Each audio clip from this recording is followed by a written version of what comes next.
Alright, this should be live. Let me just go ahead and check that. Basically, going to address some things about Kingdom Come Deliverance 2. That's the new game out by Warhorse Studios. It's a kind of medieval adventure fantasy game. Has a lot of good qualities. The first game was really good. I have played a little of it, haven't actually played that through, and I haven't gotten to play this one through, but I probably will at some point. Basically, there's a lot of controversy around this game within a small circle. So this game is set in Bohemia, which is basically like modern-day Czechia in Czech Republic, formerly known as Czech Republic.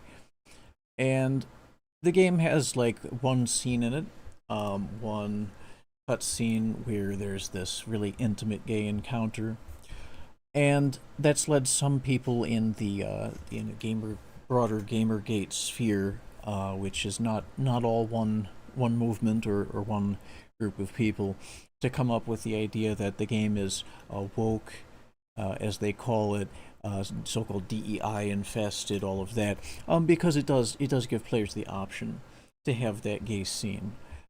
Basically, one of the characters, one of the NPCs is an optional romance partner in the game, and if you pursue it as a player, if you follow through with all the dialogue options, and there's going to be all kinds of videos online that are going to show you that. I don't really need to go into that to show you that.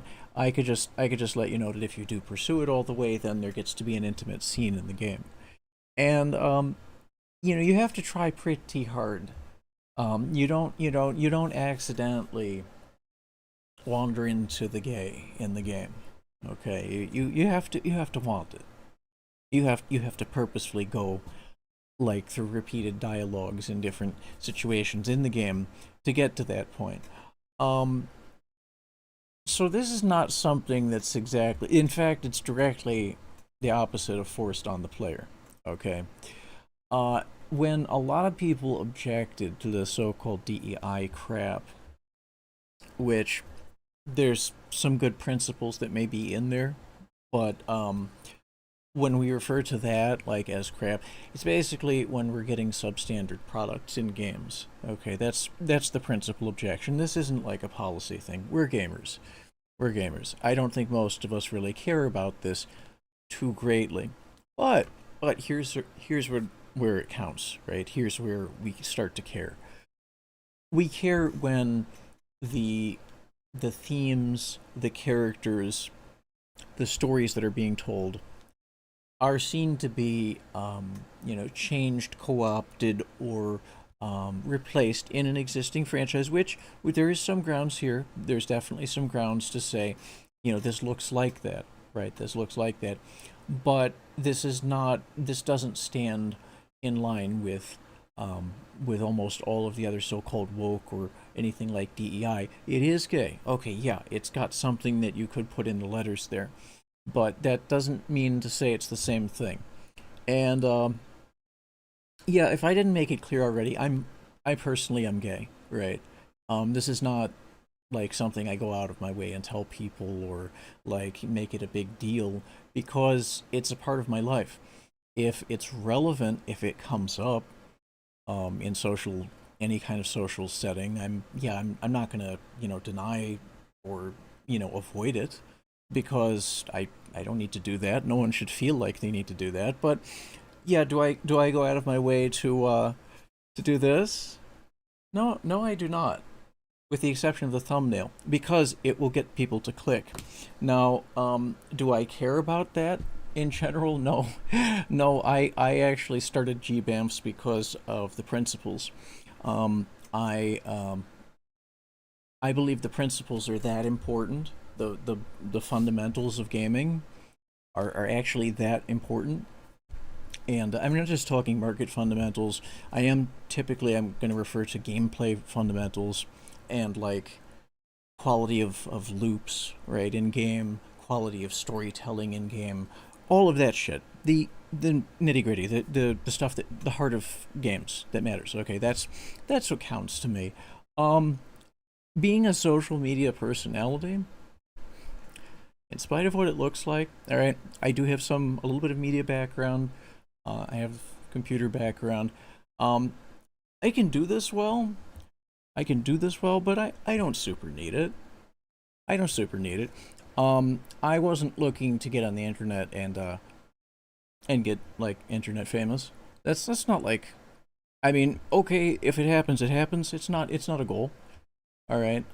So my business is pretty much my business. When it comes down to it, though, I do have opinions, and this is relevant. This is relevant to the gaming space and the scene. So for me to self-consciously avoid it would not exactly help my make my position as an advocate, as a gamer advocate, and as a gay man and gay gamer wouldn't stand up as well. It really wouldn't. So that's why we're doing this. That's why this is the talk that I'm having at this particular moment. Not a talk I super duper want to dive into. I just I don't care that much. It's about the video games. So having gotten into that, let's just get into this controversy. Okay, so here's the story. So firstly, I like to start off on a high note. All right, one of the guys out there who is making a huge amount of fuss about this is something of a religious fundamentalist sort of person, and he's going around promoting the notion that also a self-interested publisher. So there's issues there. The message may have a certain other basis to the motive for his wanting to promote this very contentious take on the game, right? So let's take a look at that. I want to start it out on a high note, though. So he has a poll out. All right. This is the poll. This is pretty fucking funny, if you ask me. So he did this. He did this today, around 3 p.m. I'm sure you could see that. What kind of gay sex is appropriate for video games? Jeez, gamers, same type of people. There's a group of people on X, mostly on X, that it always starts out gamers. What kind of inflammatory sort of thing about minorities can you put in here that can make it seem like they're the bad guys? And then of course it does get a lot of likes because there has been a lot of preachy dumb and stupid business and propagandistic sort of things that do have like DEI themes. I don't blame gamers for being like aggressively allergic to it. I myself I reject a lot of it. I mean, just because it's garbage. Okay, and you don't have to be gay or anti-gay or whatever it is just to know garbage when you see it. And a lot of it is crap. So that's kind of the real issue. That's kind of a joke right there. But like, so that's his answer. What kind of gay sex is appropriate? It looks like the overwhelming majority says mandatory gay sex, which is that's kind of ridiculous. It's pretty fucking ridiculous. Anyway, let's get into actually the meat of it, okay? Pun intended if you want, whatever. So, let's see here. I should have an option to bring that up a little bit. Just one sec. All right. So,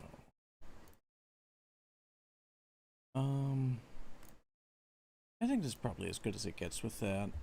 Let me take away the this stuff though, and for the moment, we'll take away the rest too.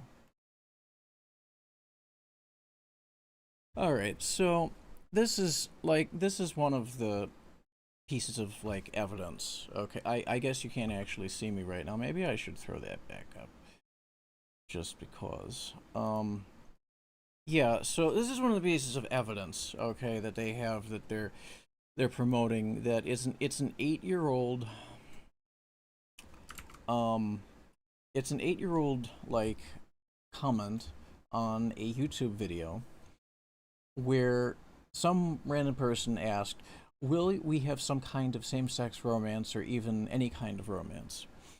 And Warhorse Studios, whoever was replying there, says same-sex romance. No, you will play as Henry, the son of a blacksmith from Silver Scalise, and he already does have a background story in which he is not a bi order. I think that means like or in German, bi or homosexual. But there will be homosexual NPC characters in the game. Okay, so I already had some gay shit in there. Just pointing out the gay shit was there. Okay. And then the same guy asks, so those player who are not straight will be forced to romance a woman, which is, hey, if you're forced to do romance in the game, if it's not totally optional, maybe you want to offer some more than standard heterosexual options, maybe. But yeah, should it be in every game? Should it be forced into games? No, that doesn't really work. So anyway. Warhorse says, nobody will force you to do anything. Well, that's right. It should be. But you'll play as Henry, the son of a blacksmith, and yes, he is straight and white and male and from Bohemia. Someone from France will not be able to play a French guy, even if he loves his country, right? Because this is the setting, okay? If you were in a wheelchair, you will be able to walk in the game. That could be nice. I mean, arguably, you should say maybe that the DEI crowd would say, well, if you're, basically if you're in a wheelchair, you should have the opportunity to be represented in a wheelchair. I think that goes too far because the conventional player experience should be the guideline. I mean, these are my own personal thoughts, just to be clear here. The guideline should be like a median player experience. That doesn't mean you don't offer different paths and different ways of approaching things, presenting things in the story. My take on it, though, is it's got to serve the core gamer that's playing the game, or that is the intended audience. And if it's not doing that, you're already starting on like a shaky basis. So, not really in support of that. So, if you're in a wheelchair, you'll be able to walk in the game, and Henry will be able to have a dog in the game, even if you're more of a kind of a cat person, right? You'll play as a Christian person, even if you're a Muslim, Hindu, or atheist or Jedi. Nice. What if you are an artist and drawing is your life, and now you have to play as a character who is not able to hold a brush or pen at all, or if you are tall or small or big or skinny. It's sounding more like this could be the studio head answering, but this is a funny reply, for sure. Um, there is nothing wrong with people to have different preferences and heritage, but we cannot cover them all, and we don't want to. We want to tell the story of Henry, the son of a blacksmith from Silver Scalise, or Scalise, and he will be different from you, not only in his sexuality, but in his heritage, and his looks, and in his biography, and many more. He may be able to do things you are not able to do in real life, while he lacks in other tasks in which you are great. This game is not meant to be about you. I mean, hallelujah. It's why the fuck? I mean, sure, some games you should have the option, especially maybe if it's VR or something, or if it's kind of a deep role play, right? If a deep role play game, it's more of an avatar. You should definitely have more customization options. Sure, I'm like all in support of that. Go there, do that with that. When it's kind of light fantasy, it's like basically a story role play. That's the story they want to tell.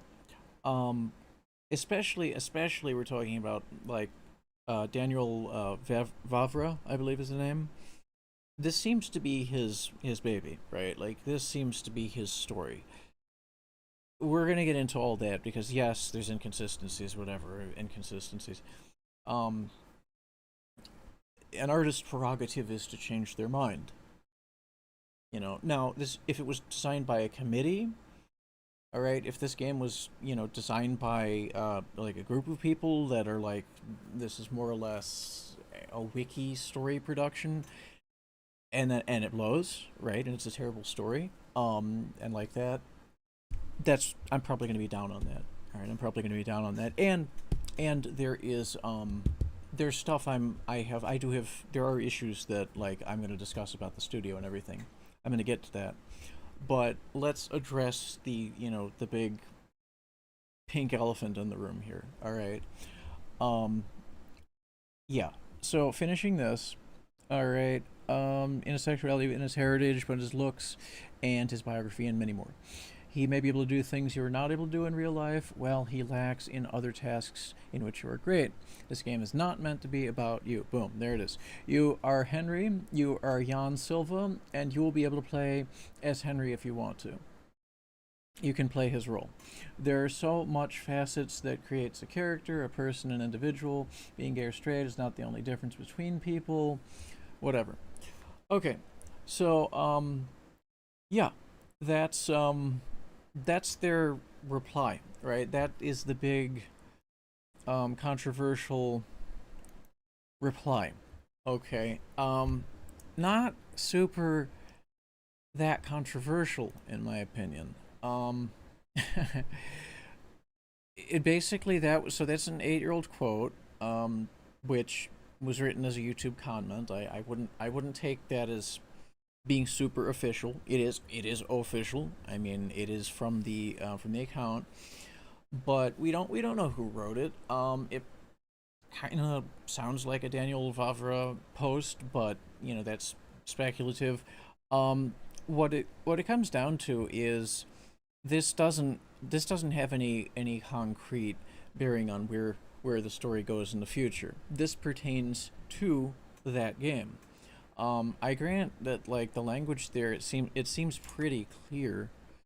Um, but an artist can change their mind about what they're dealing with, and he in another post that I don't have pulled up directly right now, he actually clarifies that these things, and it may have been in a more recent post, which is fine because it would make sense if he's clarifying it now. That there might have been budgetary, and it could have been a joke. Like this guy is a notorious joker. The studio head. So the question of whether it was intended to be this way or not. The biggest source for that is a guy who's a very like he has a very kind of unilateral style. Okay, as a studio head, as a lead. Okay, probably heavily involved in the writing, or at least this is the story he wants to tell. I don't know if he is the principal writer. But it definitely, I'll put it this way, it didn't go out under his direction in my estimation. This would just be my surmise.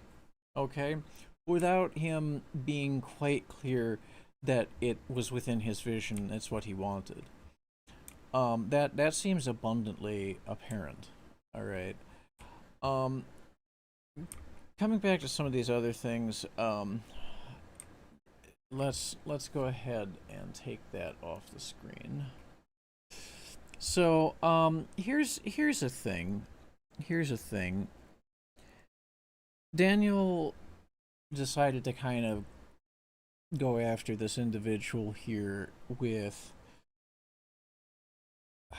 a series of posts that, and here's where I'll take him to task in particular, with a series of inadvisable posts, where he kind of gets into a little character assassination type stuff. Okay, that's what it is.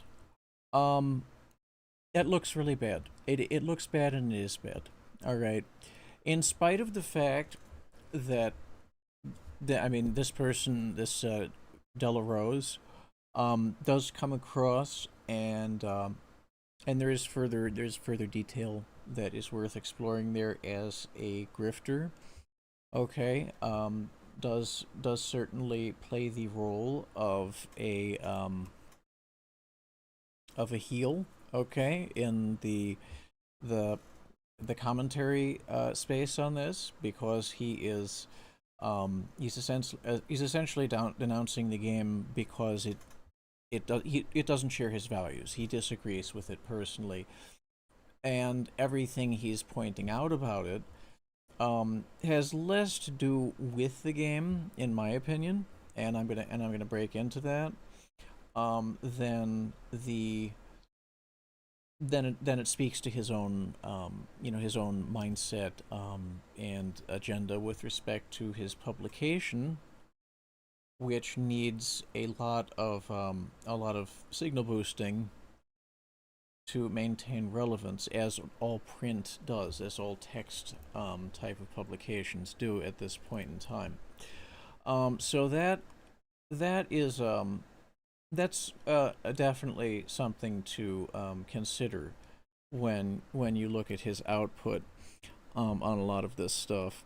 Now, do I support Daniel, the studio head, going after him? No, no, I did not. GBAMFS does not condone um, a poor customer, and assuming for a moment, which we're not really, that Della Rose would be or has been or is a customer presently by his own declaration, not. But as a principle stance, we don't really approve of developers and companies working in a way which is adverse to public feedback and input, no matter how dog shit. No matter how unwarranted and out of left or right field. All right, as these things are coming up, you just don't go and do like what he's doing here. It's not smart. It's not conscientious from a customer service public relations standpoint. It doesn't look good. It I think it alienates more people than than it brings in. But that's a personal opinion. I don't have data on that, and he's certainly entitled to do what he wants to do on that. I'm definitely not telling Daniel anything. It's certainly not how to run a studio. It's a very successful game at this point in time. That's another thing that we will get to.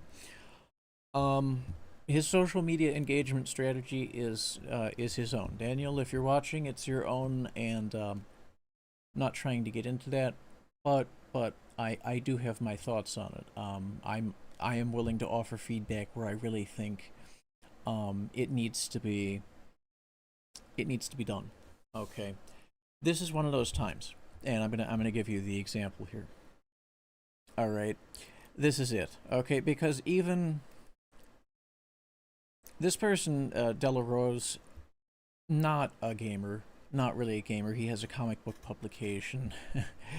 It's themed about comics, and he spends a lot of time raising dander and agitating online on kind of a moralistic Christian themed grounds, that sometimes interfaces with the video game community. Sometimes he brings certain attention to video games that he thinks are they're woke. They're too woke. Um, they don't agree with his Christian sensibilities, according to him. So he spends a good amount of time commenting on these things. That's really our take, is as much as like I personally dislike Daniel's approach, and the organization does generically disapprove of negative social engagement strategies, such as the one it appears he's employing.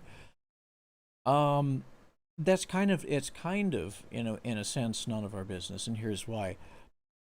This is a studio head. From that standpoint, he is a person of interest to GBAMFS. Like, just because he's out there and he's the head of a successful studio making a really popular game right now. But you know, what people do that's not interfacing with the gamer community, what people do that has nothing to do with games, basically their own personal shit, it's none of our business. We absolutely don't fucking care. All right. Speaking personally and for the organization, absolutely don't.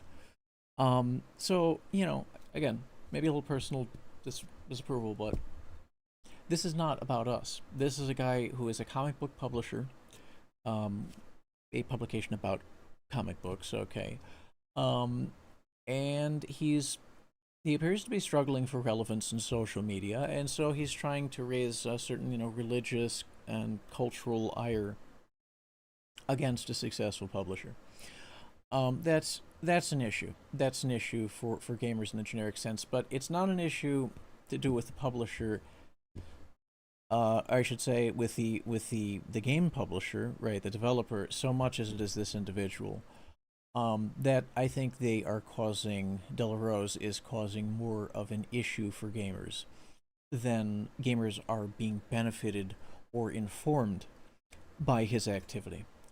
So on the contrary, I do believe he is a net harm to gamers' interests at this point in time, if not even for the big picture.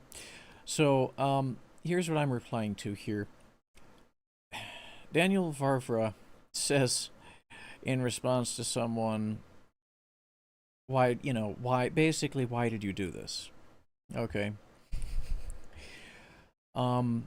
Schrodinger's sexuality, blah blah blah. Instead of answering, which I do find kind of funny because as a role play game, again with the option to do that, it literally is that way. You make a choice, and that Schrodinger's cat, um, it's just a little bit less of a conscious decision. Um, so he says BlackRock. They gave me $3 gazillion. It's kind of funny. All right. We don't know that's true. I'm gonna guess it's not true. Especially with the figure involved. But I'm amused by that personally. Is it respectful as a reply? No, it's not respectful as a reply. So I said speaking for my part here, I said it's crazy that you keep responding this way. It is funny, no doubt, but you must know how superstitious and panicky people have become. And it do be that way right now. Like, people are way too up in arms about just a bunch of shit. And they have been for at least a decade plus or whatever. It's not a good, gamer scene, much less the broader social one. That's a whole other discussion. So, they will either believe your sarcasm and resent you for, or either believe your sarcasm or resent you for it. Americans do not share Europeans' basic cynicism, and I encourage you to not. That's not something he's replied to, but in the interest of trying to tone down the rhetoric in something that's adjacent to the gamer space, and maybe offer a little constructive feedback to Daniel if he's willing to take it. That's in the spirit that's offered. That's in the spirit that's offered. Yeah, I don't see it as a positive that he's going around kind of a little bit of bomb throwing like that. Now, is he engaging with people that are all gamers, that are all customers, that that are kind of owed some kind of some kind of explanation or degree of decorum? Not that they're owed an explanation, but some kind of may reasonably expect some kind of decorum and professionalism from a studio head that is addressing people that are critical of it, right, in a more or less specific sense, and who may be customers or prospective customers. Um, yeah, it's not. He's not really doing a great job there. In my opinion, he's not. So I would rather see that not be happening. Is the disrespect to the degree that he is like shitting on gamers, the gaming community? Is he denouncing gamers in general? No, no. This is not. This is not a own the chuds scenario. Okay, this is not someone that's just out to bag on gamers. Is he being really respectful? Certainly not. Certainly not. The question is, are you dealing with a mixed audience? Are you dealing with people that are actually, reasonably expected to be your customers, or that you think they are? And in this case, it's kind of indeterminate. And frankly, there's a lot of outsiders that are more busy doing stuff like this, okay, because they need the attention. And again, I've pretty. I think this is about the right result for asking this kind of question. He might have been being serious, and I don't see that result as too serious, but I think that's about the right answer, the right response to that. All right. There's more that I can and will get into on this. Um, so some of the criticisms are more or less they're more or less centered around, and this is more sexy stuff that people may care more or less about. Um, when it comes down to it, here's it's not just the artist having the prerogative to change their mind. I mean, Dumbledore became gay in a retroactive sense because J.K. Rowling decided that he was all along after the publications of the books. And, she's not known as being a great friend to wokeness or DEI or any of that. On the great contrary, I believe, again, if you care about this stuff, I believe the technical term is a trans exclusionary radical feminist, a TERF. If that's not something she owns, as some the way she describes herself, my apologies. But for from my understanding, that's been quite fairly used to describe her, her positions on these issues. And she's kind of a case in point of, people can have nuanced views, and just because, you don't have to have, and I'll get to this, you don't have to have any idea what gay is, never have to encounter it.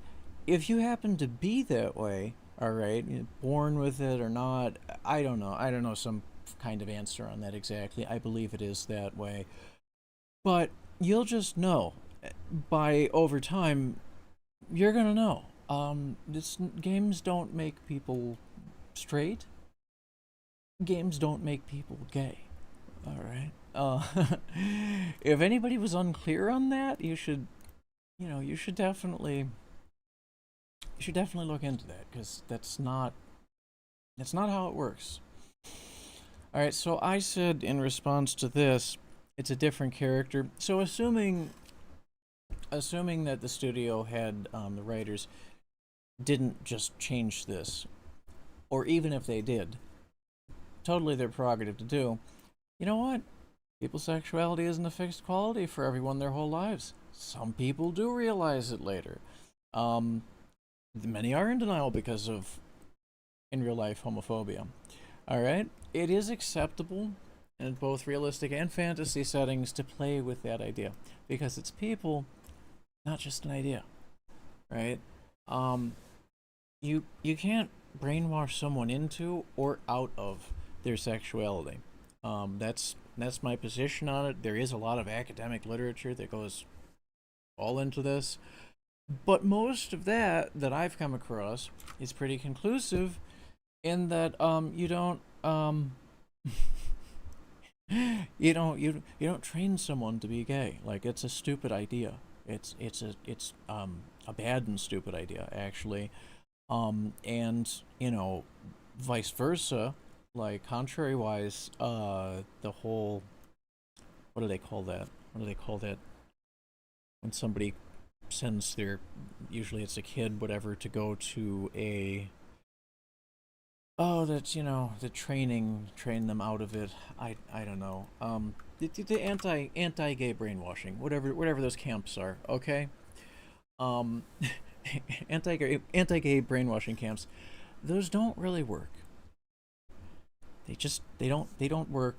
They cause everybody headache and heartache, and yeah, you don't train people into or out of it. Like, it's a natural thing, and it doesn't require, like some other things, it doesn't require any kind of, indoctrination. Any ideology doesn't require medication, pro or con. That doesn't even change it even then. Um, there's other cases, examples, where even after being given hormones and all that, and we're talking people that it was against their will, like Alan Turing, for example.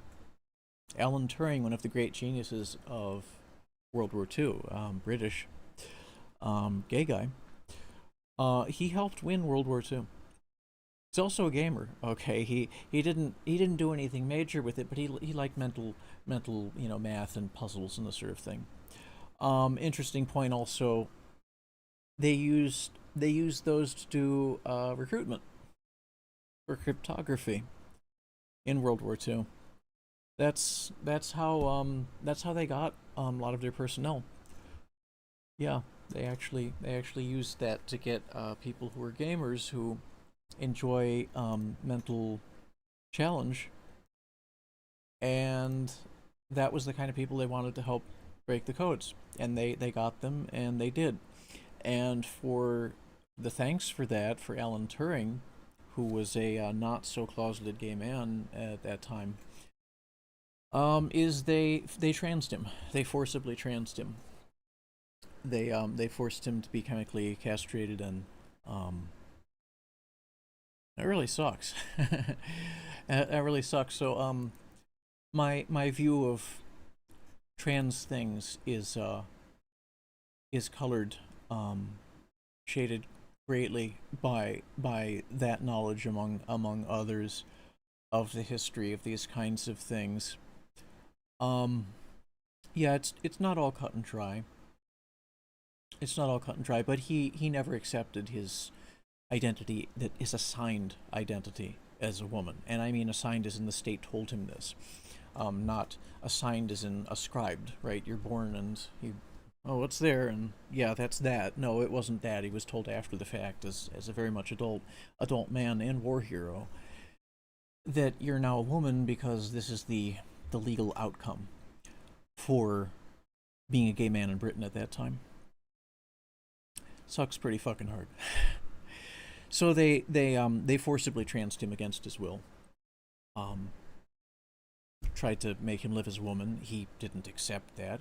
I mean, obviously for good reason. Just because you like to catch dick and you're a guy does not mean suddenly you're a woman. That's not how it works.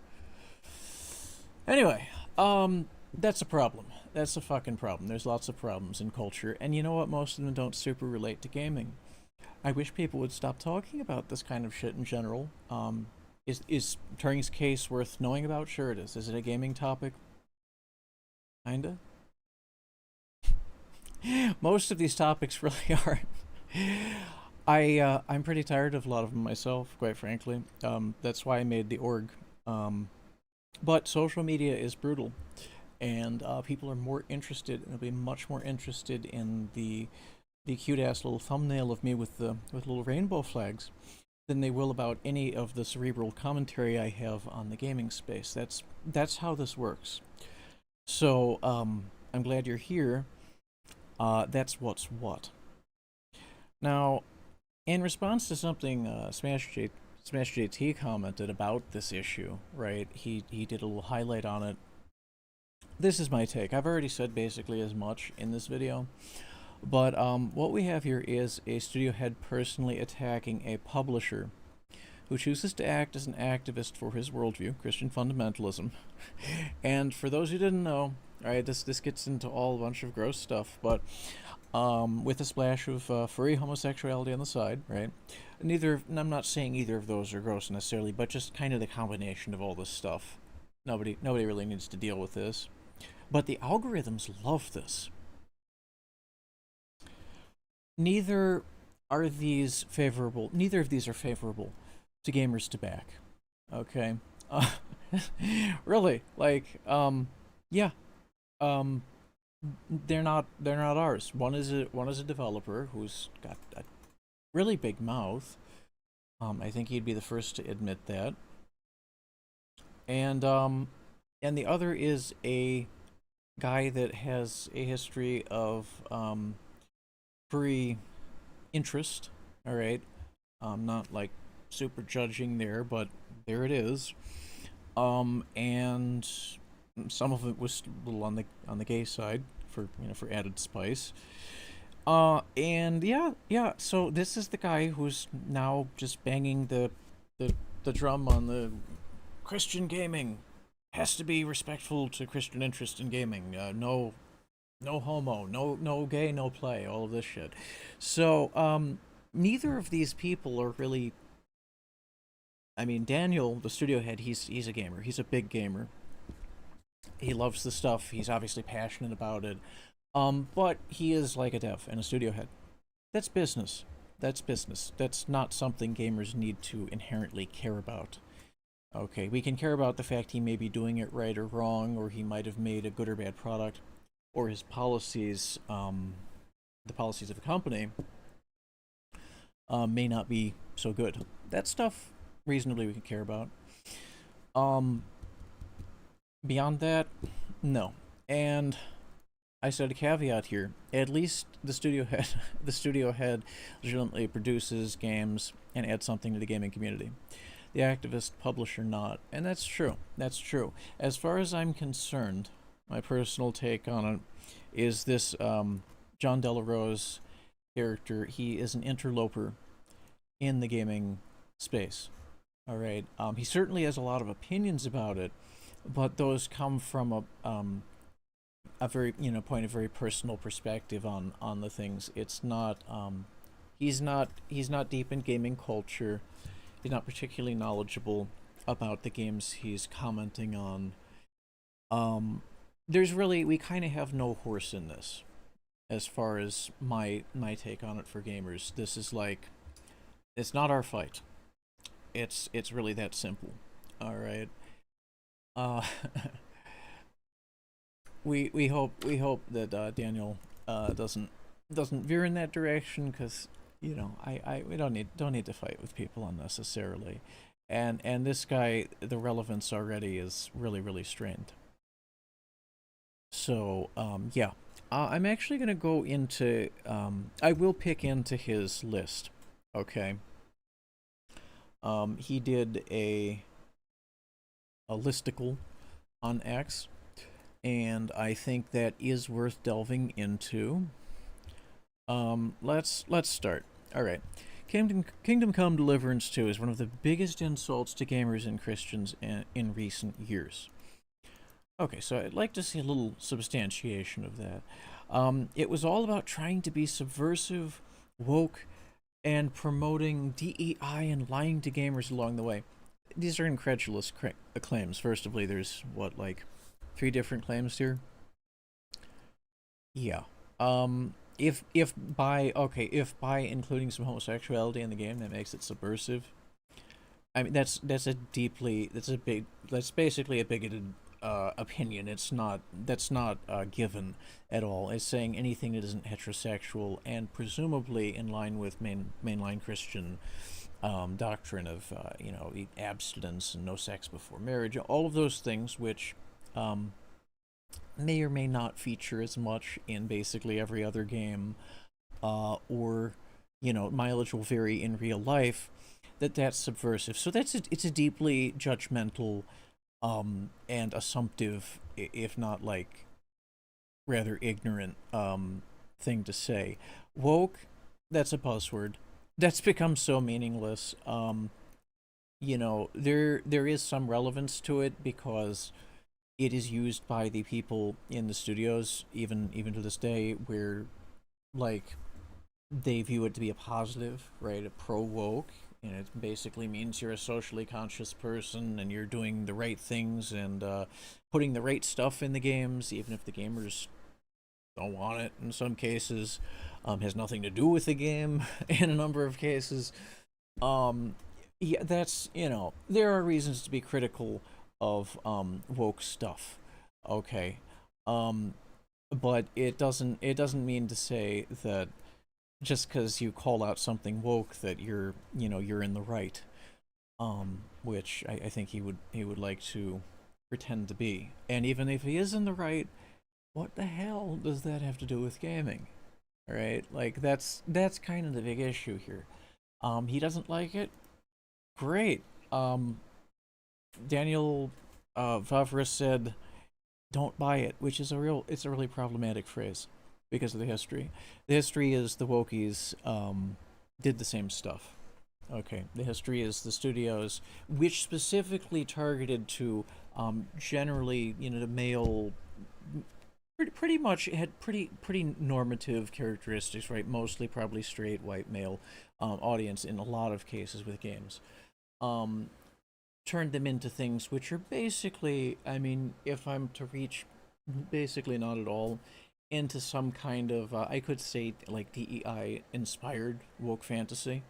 Is that like too much of a reach? I don't think so. I think that it became pet projects for people that are on the fringe of what might be considered like the LGB etc community, right? If that's a community, it's a thing. Some people say it is, some say it isn't. Some of us have our doubts. So anyway, it became like a pet project. We're talking like Veilguard, all right? It became a pet project for those kinds of people, and apparently some like fairly, deep pocketed backers who were just willing to go the distance to make this like a pretty farcical game ultimately. Um, and on top of that, though, based on the fact it was a pre-established series, because I can shit on Veilguard, like I have videos that I'm working on that. I'm behind on anyway, so I might as well just lay out some of it here. No big spoiler. Um, that game had no business being executed the way it did. That game, based on the original one, which did have elements of LGB relationships and all that, um, had just no business turning into a different genre of game. Right, the actual play style and type changed. The lore was almost entirely shit canned. Okay, it's a standalone game, which is maybe a little bit better in principle than taking the lore and like twisting it all just to put it into a new kind of woke concoction, woke brew. Okay. Um, it didn't make up for the fact the game was so much of a pet project for we have to save the trans community or for trans type of representation. Not all trans people, not all saying that everybody's on board with it. That's the theme, right? That was the theme they presented. That was what they were putting out as non-binary, and gender identity doesn't is not exclusively a thing that's reserved to trans, but people that are transgender, obviously, and some of those who identify as transsexual, as if these topics are super important to talk about. They're important. Not like at the top of gamer importance, but, so help me, this is what people want to talk about now. And I'm a gay guy, I'm a gamer. I have a group that stands up for gamers' interests, so I might as well fucking talk about it. So, yeah, those, like, you don't have to have gender interests to be trans, and not all trans people are super into the whole gender pronoun shit, but it is a very popular It is a very popular thing in with those groups, because it is seen to be part of the, their, where they're going with their identity, or how, or feeling like they're getting where they need to be with that. Fair enough. Fair enough. For them, I respect that. I don't want to. I don't want to see that included as routine, especially as it's a very, it's a very minority preference, a very minority um, issue. Okay, that doesn't speak to the main line, to the median gamer. It doesn't. Um, it probably is actually considerably discouraging to them in terms of their interest to, to buy things. For one, and on that basis, and just sewing that up a little bit, the refrain from the companies has been, don't buy it. If you don't like it, don't buy it. But it amounts to a bait and switch. Okay? It amounts to a disingenuous, um, disheartening bait and switch when you do that with like a series. Okay? If they wanted to do Veilguard with all the gender pronoun stuff and all that mandatory cutscenes, um, and if they wanted to do that, they should have made it a they should have made a new game. They should have made a new game. It's like, to me, it's basically that simple. Um, so people are tired of that. They're tired of stuff that doesn't speak to them. Being, yeah, I won't say forced down your throat, but like, pretty much, we're dealing with the companies promoting stuff um, and kind of advertising on the basis of, this is something that's for a certain demographic, and turning around and making it something very unfamiliar, to that demographic. Okay, very, in some cases, unwanted. There's degrees of, completely unwanted, which are not difficult to see. Not difficult to see that at all. I feel that way about a fair amount of it myself. So that's a problem. The bait and switch, okay, the lore abuse, the disrespect towards customers, return customers in some cases, very like devoted fans, different franchises, different particulars, but same general trend, is completely unacceptable. I mean, it's just, that requires its own videos, and it's stuff specific, that needs to be addressed. But that the trend has been bad there. It's been terrible, and so when gamers hear, "Well, just don't buy it," that's a cop out. That's a cop out. And Daniel Vavra, um, he threw out that cop out. He threw that out there like it was a solution. That's not a real answer. Especially if you're dealing with people who actually do love and care for the game or the series. And you know, you don't know who you're talking to online always. Some of these people, like Delarose, not really your clientele. So I mean, if you're a company looking at this stuff, not exactly the one you need to be worried about. All right. He's agitating for his own ends, but just just point blank, telling it's essentially telling customers to fuck off, and that's kind of just principally unacceptable. Especially if we're not dealing with somebody who's just kind of off to the side here, who's his goal is starting shit and getting clicks. That is my take. All right, so the first one we get is Kingdom Come Deliverance game was an indie game praised for historical accuracy, even though Daniel Vavra was called a racist for not including black people in Bohemia. He stood by his guns to create something everyone loved. That's actually a pretty fair statement. Pretty fair. Um, he did strive for, you know, historical accuracy, and he wasn't. I mean, this was a game that came out around the era of Gamergate 1. It was in that range of time, and Vavra is known as actually being a one of the very few studio heads who spoke in favor of it, because he saw it, I believe, in as an intrusion onto his creative prerogative, right? As a or like a design by committee sort of, you know, people handing mandates to him from on high to deliver a certain product, which Gamergate 2, for whatever's left of it at this point, um, is opposed to. That's not what we're about. We're against that because we want good art, we want good product, and we don't get that from what we see in the like DEI circles in general, and from committee, all right, from committee designed products. So rumors began that Kingdom Come he misspelled it. Kingdom Come Deliverance 2 was banned in Saudi Arabia. So these were conflicting. These were just long story short.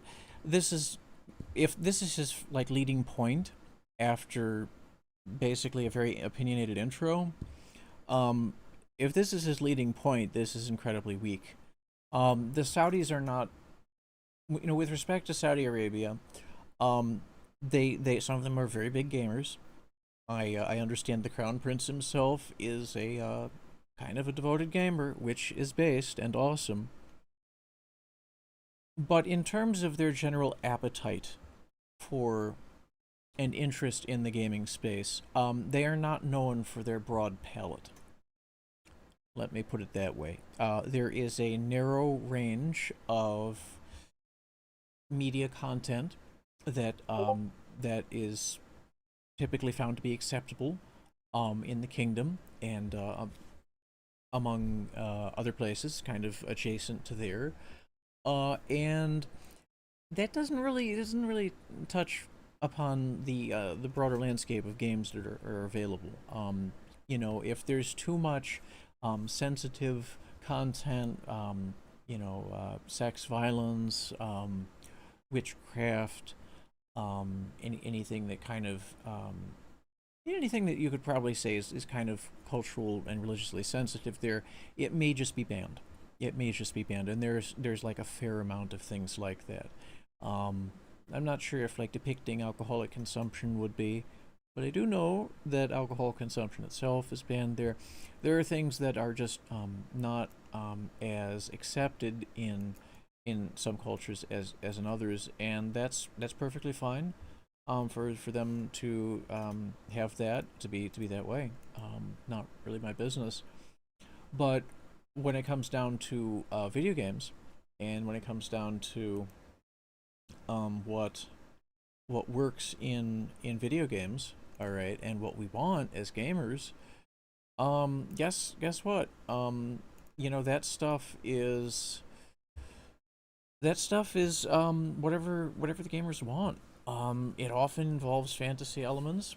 Um, it may be, you know, a desire to do certain things that are violent or socially unacceptable in real life, in a game, or you know, something sexy that probably wouldn't be, you know, looked well upon in general in, you know, like just in a casual setting. Okay. Um, there have been games that have featured all kinds of things like that, but a lot of that does wind up banned in more restrictive parts of the world. This is not a reason. um, this is not a good rationale to start saying that, well, they banned it, and because there was some confusion or ambiguity, which, you know, dealing, I don't know if anyone has ever had any concept that's listening or who sees this of dealing with regulators or bureaucrats. Have you ever? Have any of you ever been to the DMV? Okay, or whatever, you know, the equivalent is in a state that has, in a U.S. state that has like it's called a Department of Motor Vehicles. All right. Um, basically the driver's licensing bureau, um, you just don't get straight answers out of them like a lot of the time. You get the runaround.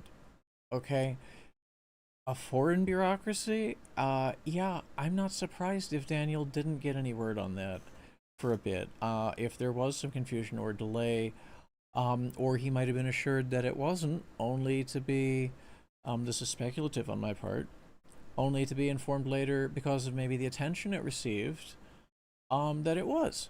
All right, this shit happens. Um, who gives a fuck? Like, legitimately, who gives a fuck about this? Why should the Saudis' bans or lack of ban have any determinative bearing on what we're buying here? Okay? If you want to go by the Saudi book list, all right, of gaming, you're going to have a really restricted list. If that's what you want, if that's what you need, if you think that's good for you and your family, go with that. Go for that. Take the Saudi game list. That's not what I want. That's not what most gamers want. Most gamers would not put up with that. Um, People tend to move away and move out of more restrictive societies to more permissive ones if they get the chance. Video games are one facet of that. All right. Um, you know, when the bad guys from the big WW2 took over in that place. Oh, we're going there.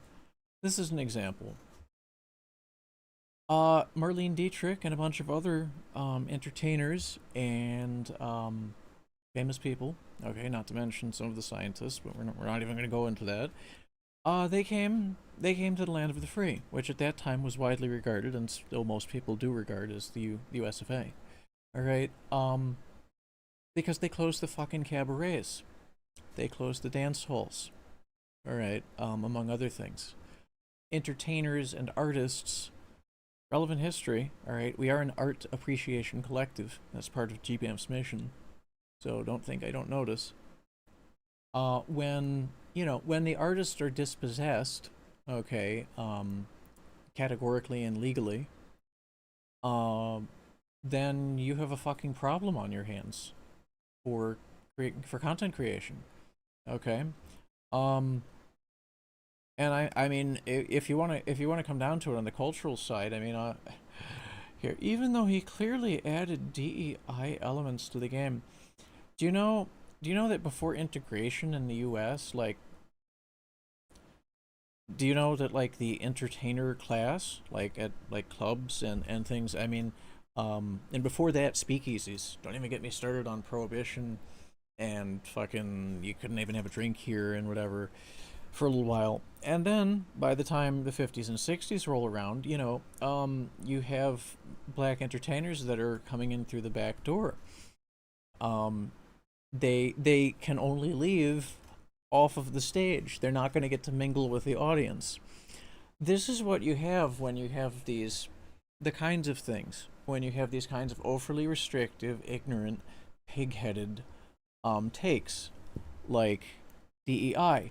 If DEI means that we're going to rescind, for example, okay, integration because, it's inclusive. All right. Um, that fairly well sucks. I would I would be opposed to that.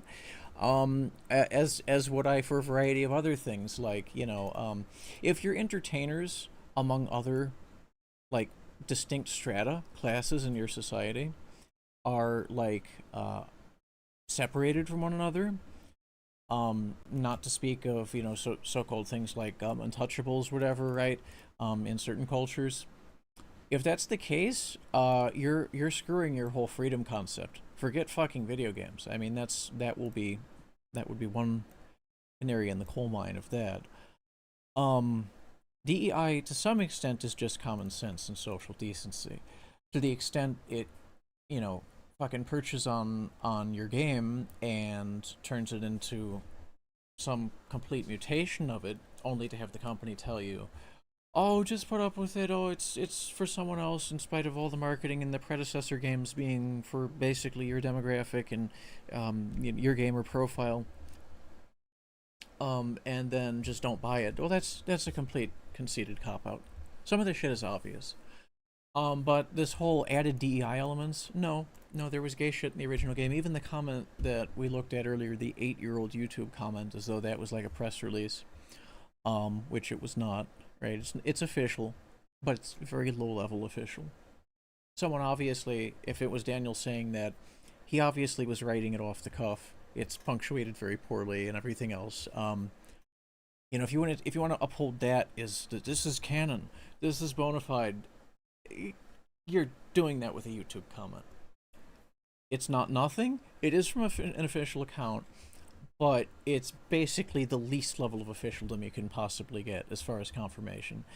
And the idea that he couldn't change his mind on it, or that he did not, in fact, as he alluded to elsewhere, maybe jokingly, have the idea to have those options there, but was not able to act on them due to funding and all the other stuff. That's like, you have to take that into consideration, or you're fooling yourself. You're deluding yourself as to like what's really going on with it. In my opinion, we don't you don't know what was in his head, and you don't have a super official statement on that. And there was the gay shit there anyway for NPCs. It's not like he just added it out of the blue, right? The real issue that people can get hung up on is Henry, the main character you're playing.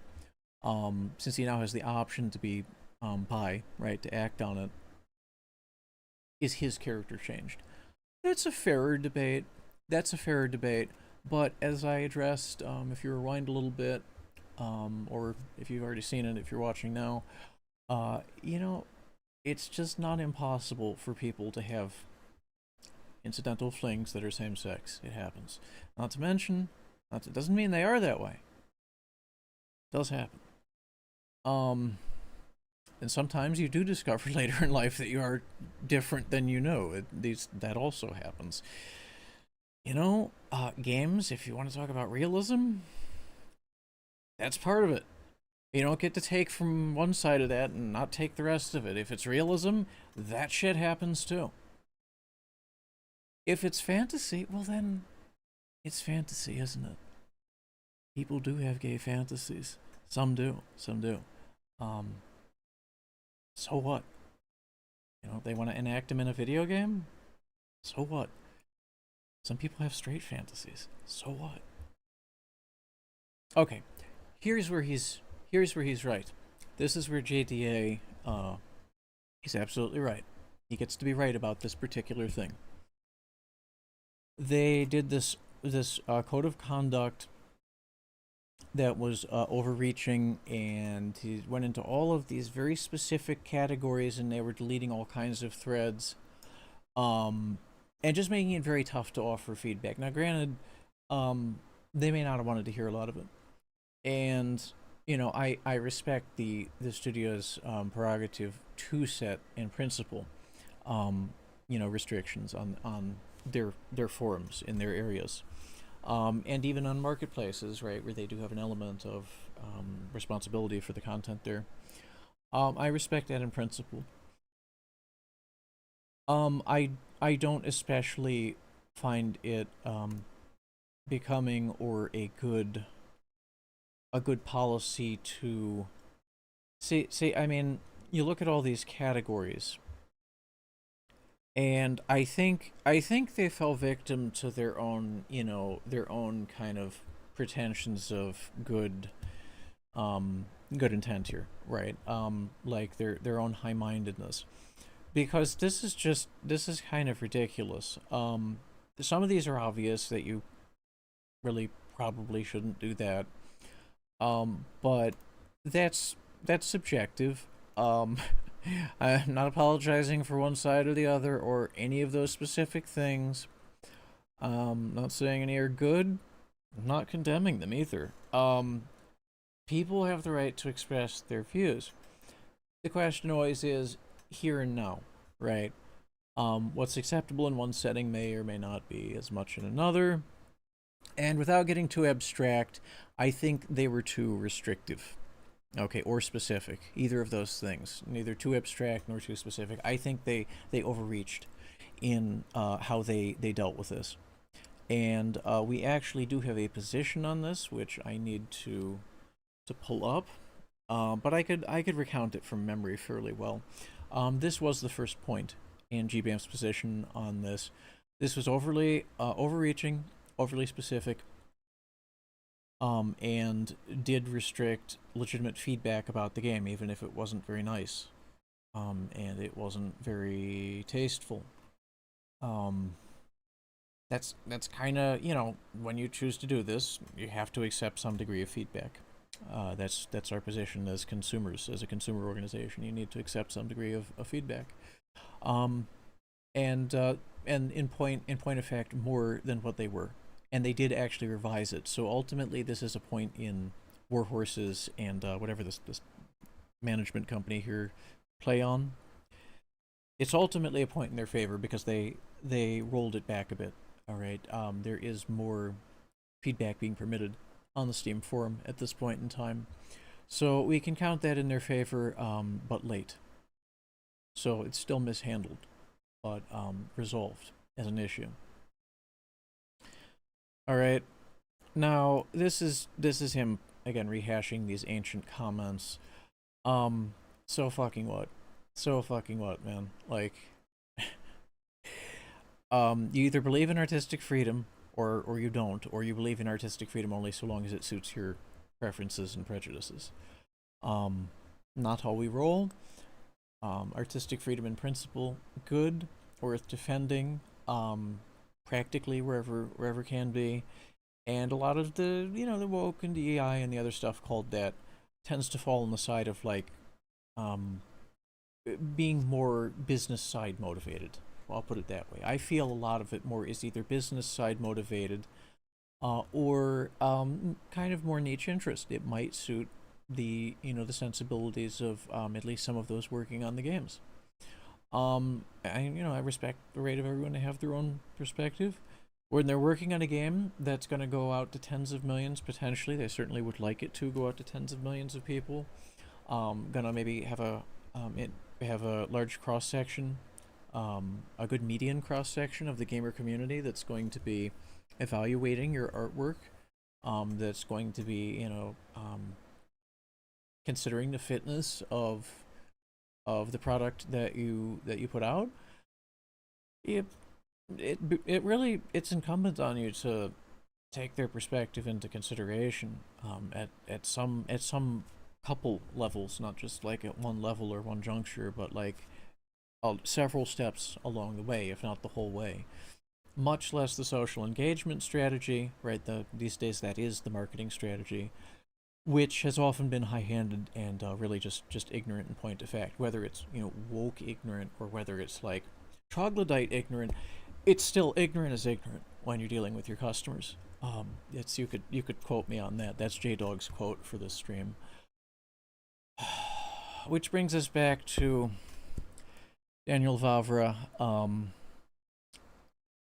He made a lot of glib remarks and kind of dismissive, joking sort of comments to people on X.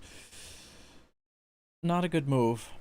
So on the second item of our position on this, the social engagement strategy for the game has been subpar, if not necessarily abysmal. Right? It's been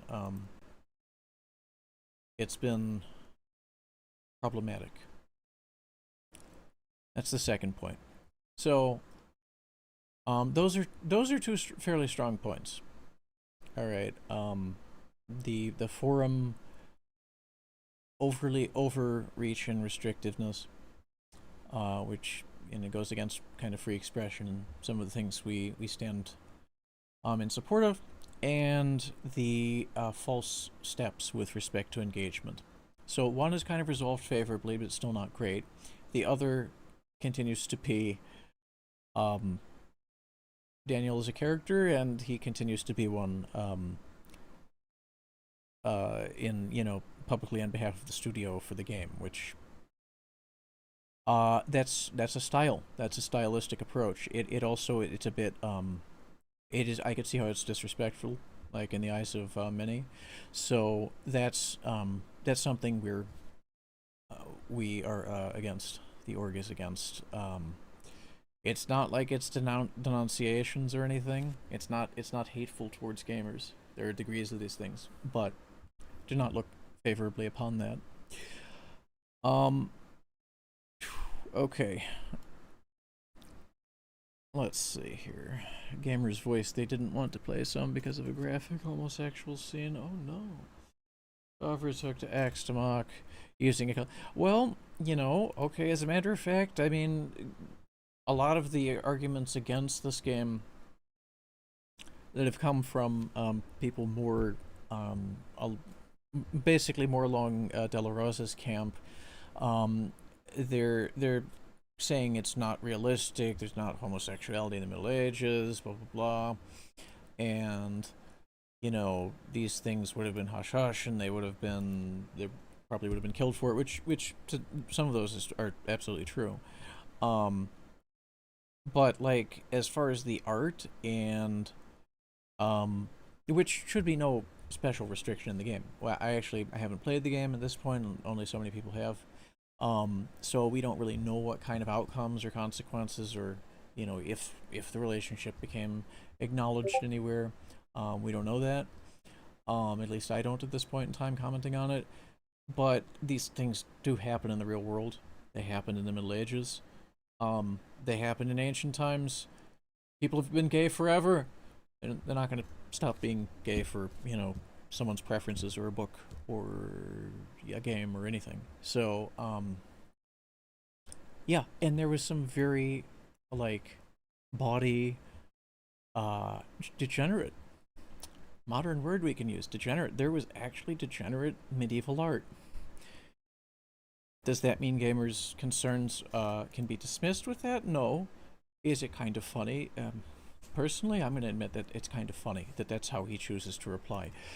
But that's, tastes differ, and that may not be the right that might not be the right move.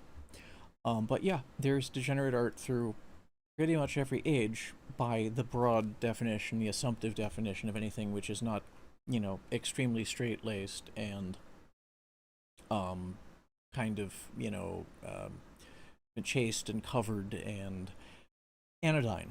The word is anodyne. That's Jdawg's word for today. I believe ANODYNE. Anodyne. Something that is inoffensive. Something that is innocuous. That's another word. But yeah, it doesn't rile anyone up because it's not that compelling as art. All right, Reader's Digest. Some people are too young to know what that is. Coffee table book. Okay, very light reading. Famously, very light reading. Nothing offensive there, nothing controversial, nothing terribly interesting. Had some cooking recipes. The TV guide, I think, was also built into that back when cable people had to flip through a book to know what was going to be on television. Yeah, that's not high art. That's not even art at all. It's a periodical. It's like a basic bitch periodical. If that's the kind of media you want, you can have that. I want a little more than that. All right, I want a little gay in there. I want other things in there. I want titties. I happen to like titties. Moving along, he's been running to the Access Media for a sweeping for the game and blah blah blah. Well, he is being drawn into the culture war. All right, he is. So, yeah, Daniel, if you're listening, or anyone that has your ear listens to this, you can't kind of step into this like that, and then especially as a studio head, right? It's not like you're addressing it just as a community member, as a gamer that is addressing it however they personally address it. There's a degree of officialdom there. You can't be too tired of it if you're engaging it and then sending people these cute little medieval scenes here, however funny it is. I definitely understand the desire to play it off if that's what's going on, but it's not that funny. Doesn't really settle the questions if people have them. Um, yeah, fuck the access media. Fuck, personal opinion. Fuck IGN. Okay, forget, forget this. I mean, yeah, they're promoting it, but John, they promote everything. They promote everything. All right. Of course they're gonna promote that. That's why they're the fucking access media. Right? They're a blog for whatever dog shit and non-dog shit publishers are out there, right? That's so what? It's not a real point. While boasting high numbers, well, this is old. It's sold over 1 million copies. Gamers, spelled with an AY, we game, number one, real thing. Um, and statistically speaking, better than average disposable income. So, we can afford the games in general. Maybe a little better than population average. We might even spend a little more, just a little more, on the other collectible shit. Because we can. And because we love it so much. So, yeah, gamers are a real, with AY, a real market. A real and pretty solid market for games. Most of the time we just fucking play them in our living rooms, and we don't go on the internet, and we don't tell everyone we're gay, which is not exactly specifically the thing that was to my interest in starting this, but what interests people, what people in general are interested in, and what I think is interesting, maybe two big fucking different things. Okay?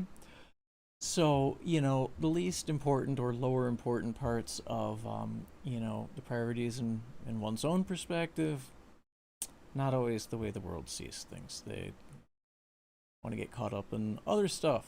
And then the algo pushes it. Yay, algo push. Because it's tabloid. That's something to celebrate. So anyway, if you appreciate the info, go to the blog he's pimping that's supposed to be like a publication. He is a publicist, all right, a publisher.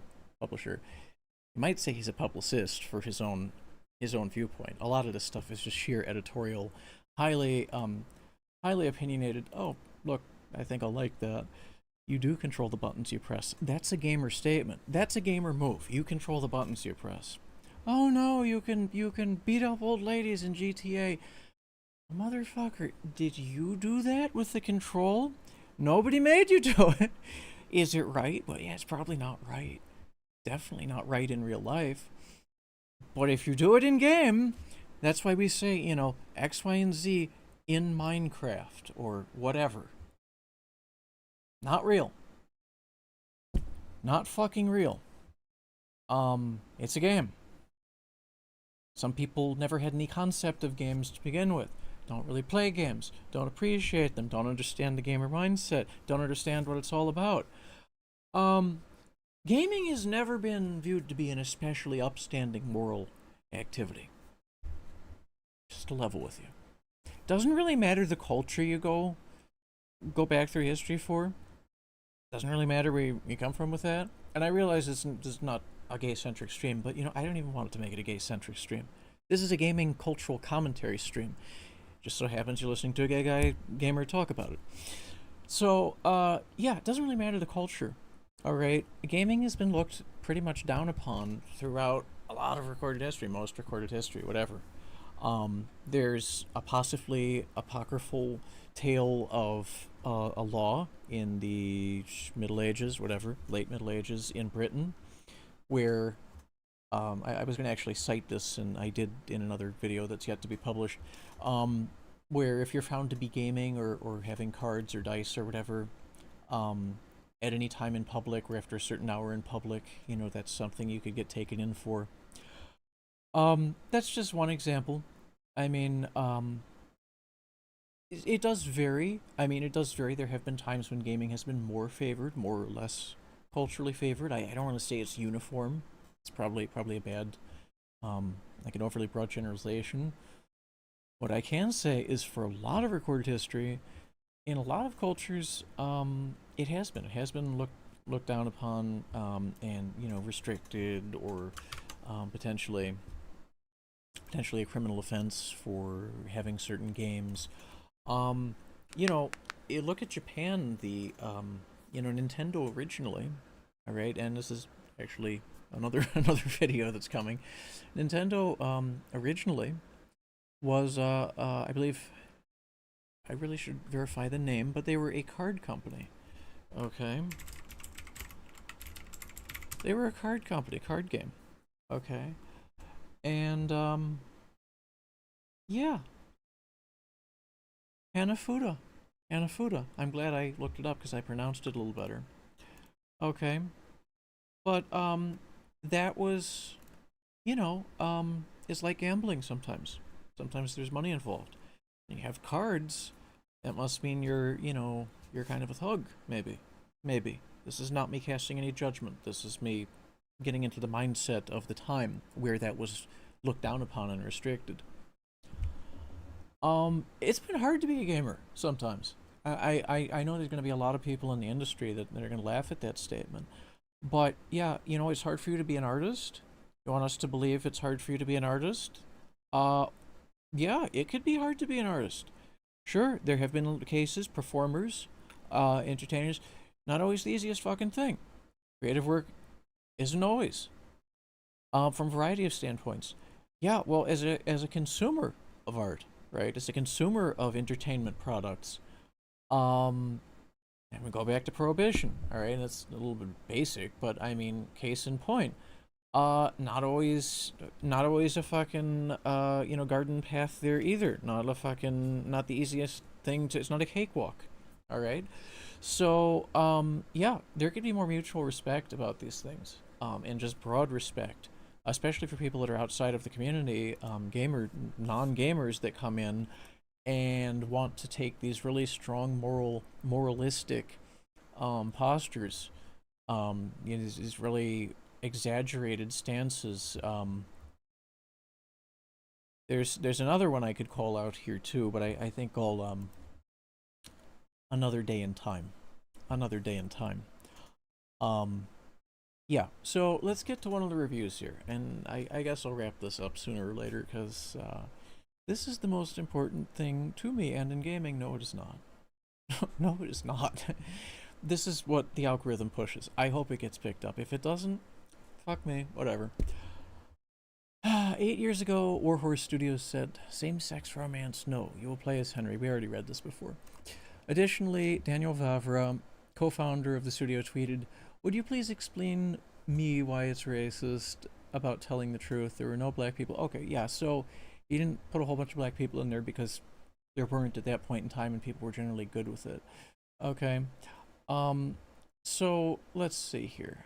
In the meantime, we were acquired by the Embracer Group, who commanded the implementation, niche studio diversity, make the game more gay. That's hilarious. So yeah, that is this quote is apocryphal. I did actually look into this before, and we don't know that that's an actual statement from him. Okay, so that is an issue there with possibly being given a mandate. And if that's true, that is problematic. All right, that is problematic. But it is not based on the sourcing of that. That's not something we know for sure. It has also been denied by Daniel Vavra, because I mean, he claims creative control over the whole thing. And if that's true, then it's his decision. Okay, it's up to him. But if that did come out, that's something we will look at. All right, as an organization, we will take a look at that. No doubt about that. Not something. There mandates in gaming just as bad as people demanding censorship in gaming. It's kind of two sides of the same coin. We don't want those restrictions in it, point blank. So right now it has, I'll go ahead and reload this.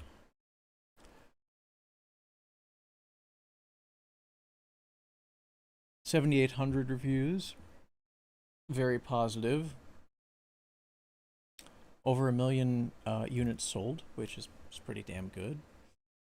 So the game is a success. Go woke, go broke. If that applies here, and it really doesn't, in my opinion. I think in any sensible person's opinion, it doesn't either. It failed here, right? If that had been a factor, it failed here. Okay, and let's see here. Yeah. I think the third point on our positions on this is that that it is an artistic freedom issue, and that's, you know, let the market decide. The market has decided pretty well that this is something that it finds worth consuming as content. That's where it is. You know, you could take it up with Daniel. He'll probably engage with you online for whatever that's worth to you and him. But it's not. I don't think you're going to get anywhere with mainline gamers who just want a good game. They want a good game, and if you have an RPG that gives you the option to have, you know, a gay romance in it, well, that's whatever. Be careful what buttons you click, because if you keep clicking the same ones in the right sequence, like after many screens, the gay things that are indicated in the prompts you highlighted when you press the buttons, they're gonna happen. They're gonna happen, man. That the gay shit will come up on the screen. Yeah, I hate to tell you. Yeah, that's how it is.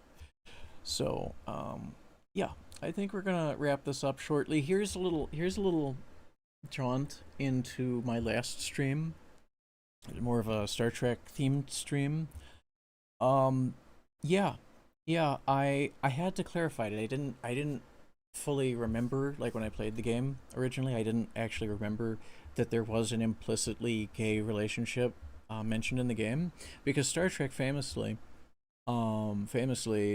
Gene wanted that to be kind of tiptoed around, avoided, right? Like, there was no gay relationships in the original, certainly in the original series, and then TNG, DS9, and it was broached kind of in a roundabout way, because people had like a body transplant sort of scenario, right? It's called a symbiote. Long story. It's in the lore. Check it out. But, you know, yeah, it was kind of bumped up against, and there was hilariously, and I emphasize hilariously, cross-dressing in DS9. I can't spoil it, but I don't care, you know, what your veteran preferences are. It is hilarious. Okay, whatever your values are, you watch those episodes in DS9. Hilarious. Okay, great television, very funny. Makes me want to go watch it again right now.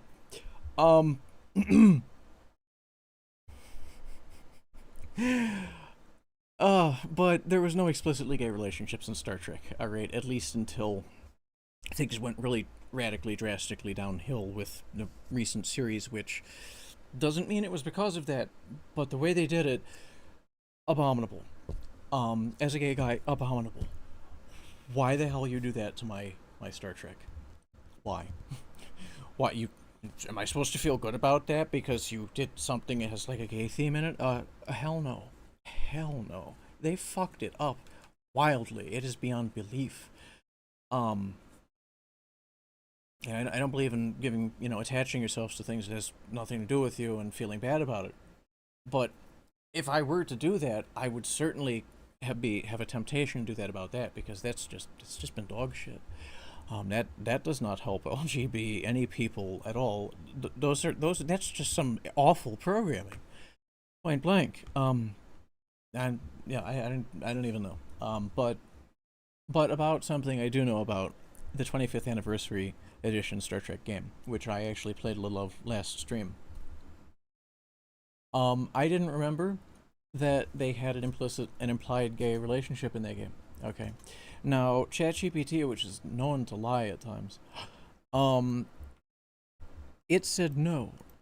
Star Trek 25th Anniversary, 1992, point-and-click adventure by Interplay did not feature any explicit. This is true, not explicit. But was there an omission there, ChatGPT? I asked it to recheck. Sure enough, upon re-examination, does not feature any explicit gay relationships. True. Like I said, it maintained the basic thing. And Berman, also, this is important to point out, it's not just Gene.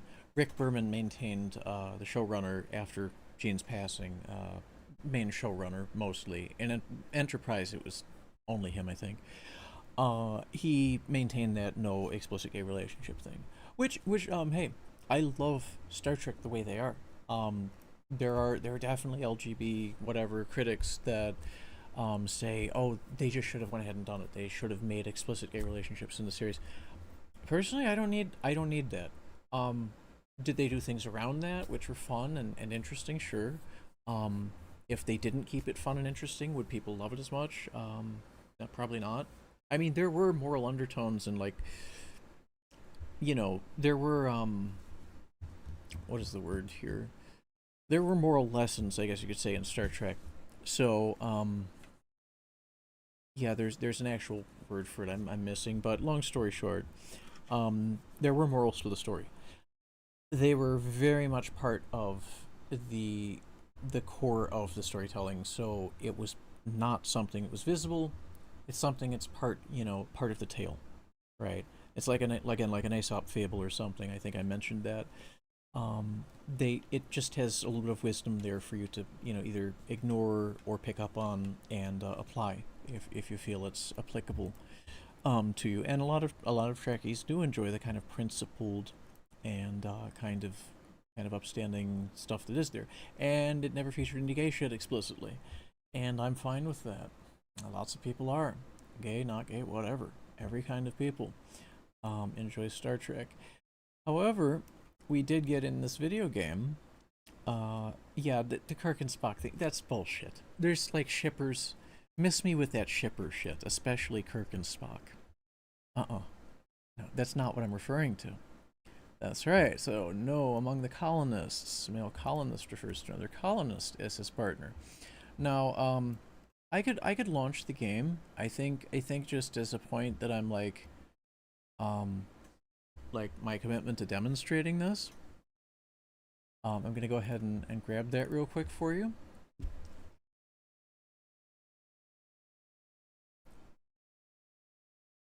Because it does matter. I am a gamer. I played this game dogs years ago. And did I notice at that time? I was a kid. Okay. Did I know that was an implied gay relationship in the game? I think I made a note of it. But I also forgot. So, did it matter to me? Not super much. It's never been on the forefront of my mind.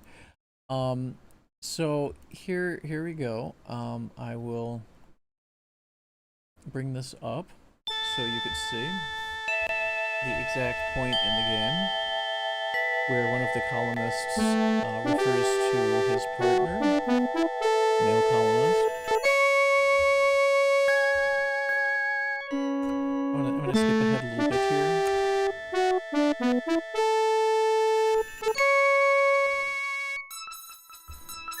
Alright, so there's gonna be some preliminaries I have to play through. Let's see if I can actually run this one.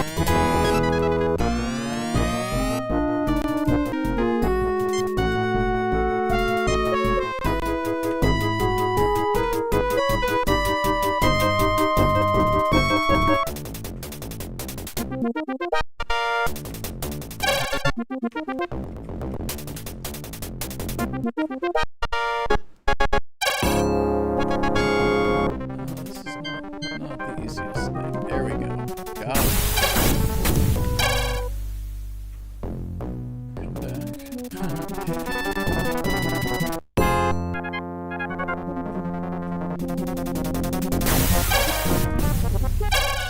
Now this is a battle simulation. Okay, so the reason that it's Federation on Federation right now is because it's a simulation battle.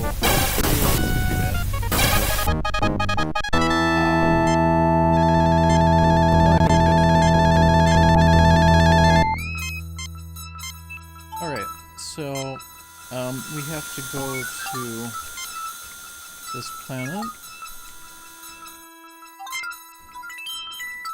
Let's see,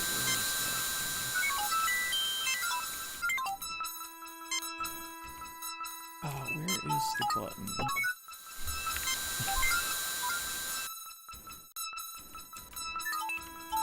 No. There we go. Right here.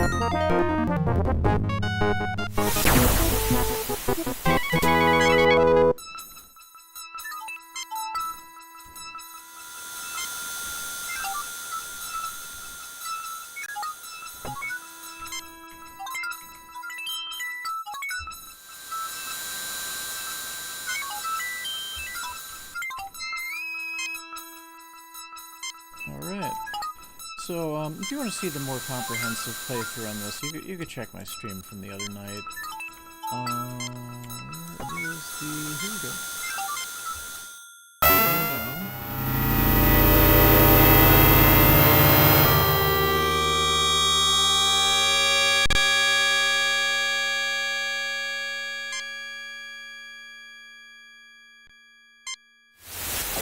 So we're kind of bypassing a lot of dialogue and all that, but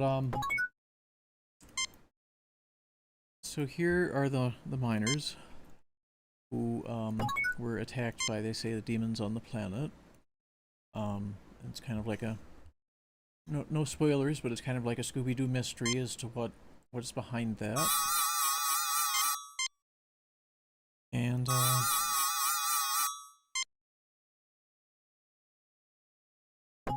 okay, looks like I'm actually gonna have to play a good part of it, which I'm fine with. So, if you're still watching, that's great. If you wanna, I guess if you're watching to this point, it doesn't matter, but people can probably skip ahead. I might put that in the comments. And I am playing better than I did dry running last night.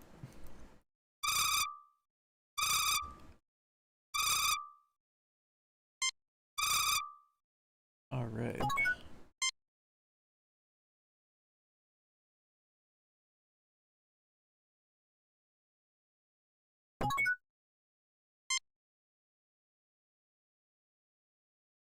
So, I'm not explaining too much here, but basically, since the colonists were attacked, you have to get some berries, which are an ingredient for the medicine, to help them recover to the point where they can communicate the rest of the story and your objectives to you. So we went ahead and grabbed those berries right off the bat, and we're gonna go ahead and have to go into the laboratory first to make the berries into what we need. But after that, we're gonna go talk to him.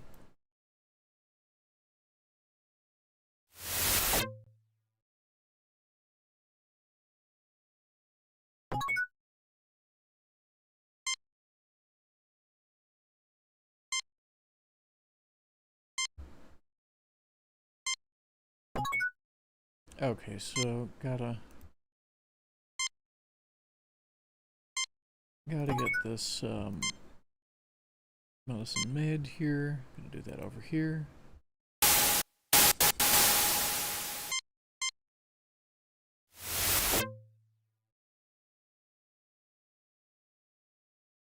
So, I mean, needless to say, why this is relevant.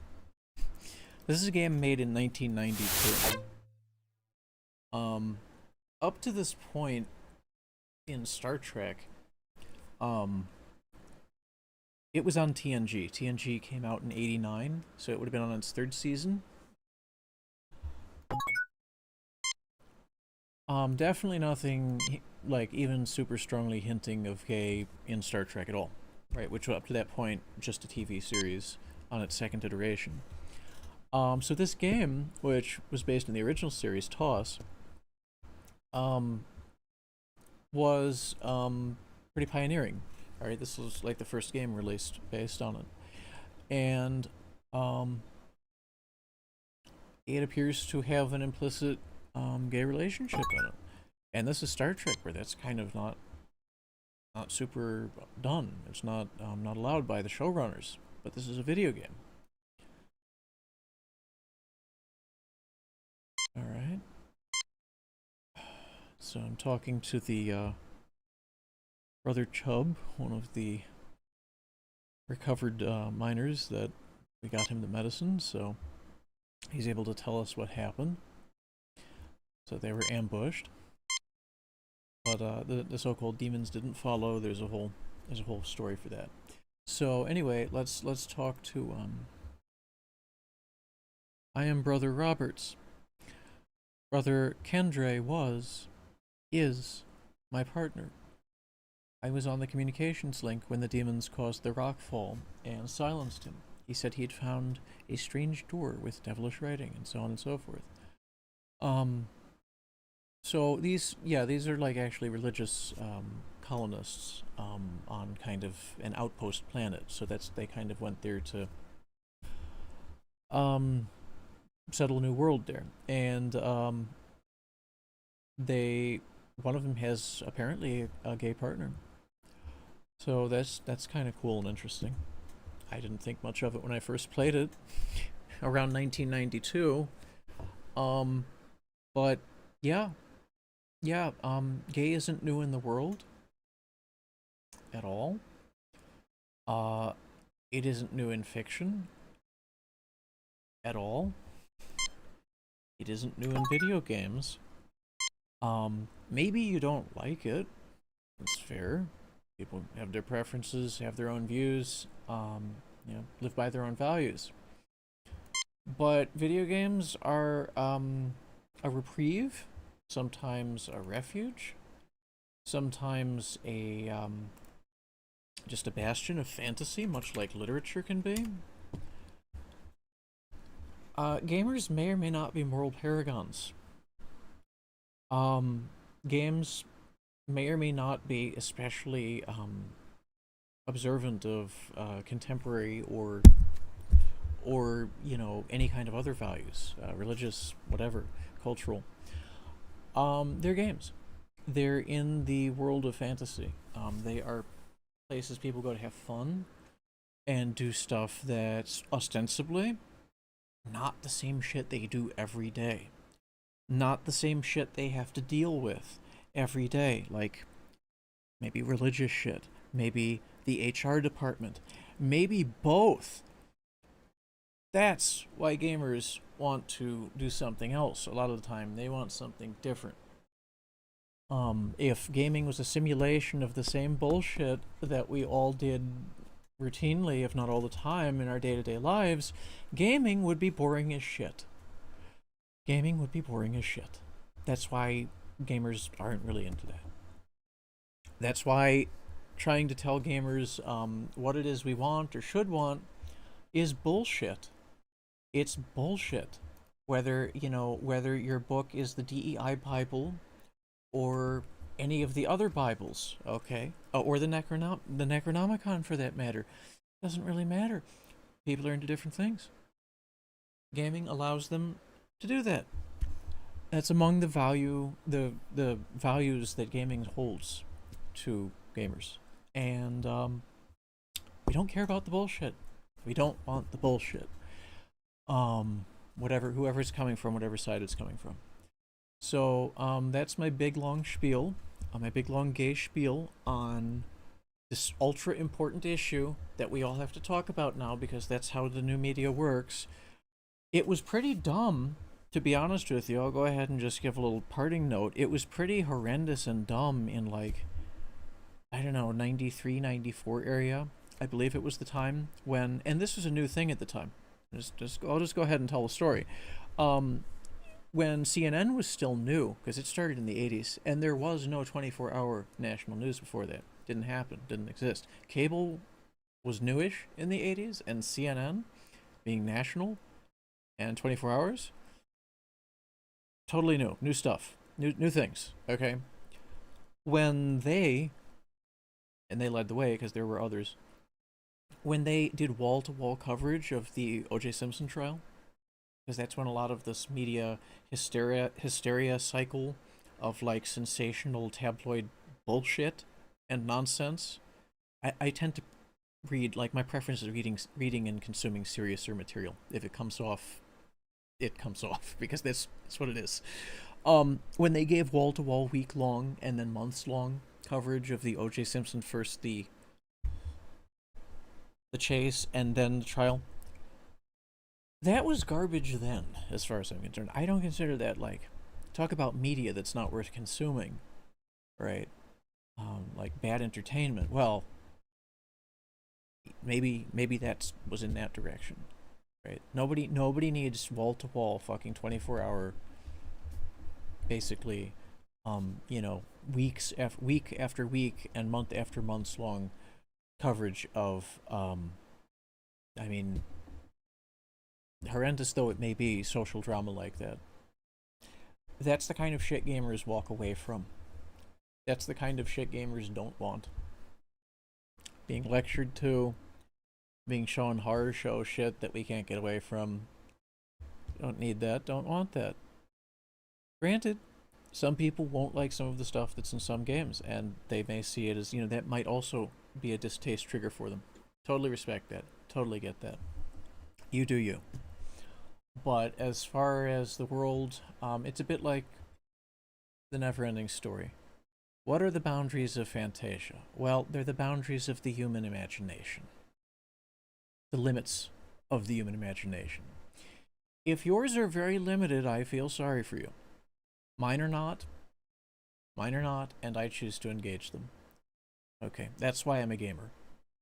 Because it lets me do that most effectively. For some people, it's like books. I also do books. Some it's movies. I'm actually very big into movies. But gaming is the one that most effectively lets me do that, I think, on a routine basis. And that's why we love gaming. And the people that are clucking and tutting and posturing and telling us what we need to do, no, I'm telling you what you need to do. You need to fuck off. This is Jdawg, gay gamer, speaking out on my own behalf, but with certain things that GBAMFS has to address in there, because it has to be addressed. I'm going to address them. And thank you for tuning in, and I hope to see you on the next stream. Go have a good one.